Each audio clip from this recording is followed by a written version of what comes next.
শহীদ president Ziaur Rahman হত্যাকাণ্ডের তদন্ত প্রতিবেদন ৪৫ বছর পর প্রথমবারের মতো প্রকাশ্যে এসেছে। ১৯৮১ সালের সেপ্টেম্বরে জমা দেয়া এই প্রতিবেদন এতদিন অপ্রকাশিত ছিল। প্রতিবেদনে উঠে এসেছে নিরাপত্তা ব্যর্থতা, গোয়েন্দা তথ্যের অবহেলা এবং প্রেসিডেন্টের ব্যক্তিগত স্টাফদের সন্দেহজনক ভূমিকার বিস্তারিত বিবরণ। ১৯৮১ সালের ৩০শে মে ভোররাতে চট্টগ্রাম সার্কিট হাউসে সেনা বিদ্রোহের মধ্য দিয়ে প্রেসিডেন্ট জিয়াউর রহমানকে হত্যা করা হয়। ঘটনার পরপরই তৎকালীন ভারপ্রাপ্ত রাষ্ট্রপতি আব্দুস সাত্তার একটি তদন্ত কমিশন গঠন করেন। বিচারপতি রুহুল ইসলামের নেতৃত্বে গঠিত এই কমিশন ৬২ জন সাক্ষীর জবানবন্দি নেয়, যার মধ্যে ছিলেন তৎকালীন সেনাপ্রধান হোসেন মোহাম্মদ এরশাদও।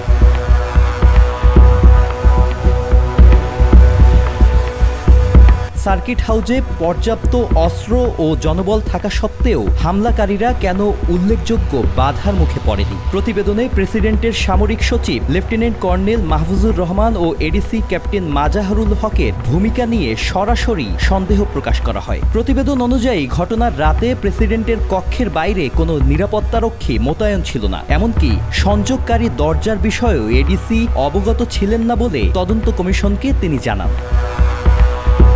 হত্যাকাণ্ডের পর প্রেসিডেন্টের মরদেহ বিদ্রোহী সেনারা সরিয়ে নেয় এবং রাঙ্গুনিয়ায় গোপনে দাফন করে। পরে বিদ্রোহের অবসানের পর সেনাবাহিনী মরদেহ উদ্ধার করে ঢাকায় আনে। কমিশন এই হত্যাকাণ্ডের নেপথ্যে মেজর জেনারেল মোহাম্মদ আবুল মঞ্জুরের ভূমিকা তুলে ধরে, যিনি প্রেসিডেন্টের সহযোদ্ধা হয়েও পরবর্তীতে তার বিরুদ্ধে বিদ্রোহে জড়িয়ে পড়েন। বিদ্রোহ ব্যর্থ হলে ১ জুন আত্মসমর্পণ করেন মঞ্জুর। তবে সেনা হেফাজতে নেয়ার পরপরই তাকে গুলি করে হত্যা করা হয় বলে প্রতিবেদনে উল্লেখ আছে। দ্য ডেইলি স্টার এই প্রতিবেদনের একটি মূল কপি সংগ্রহ করে তা প্রকাশ করেছে।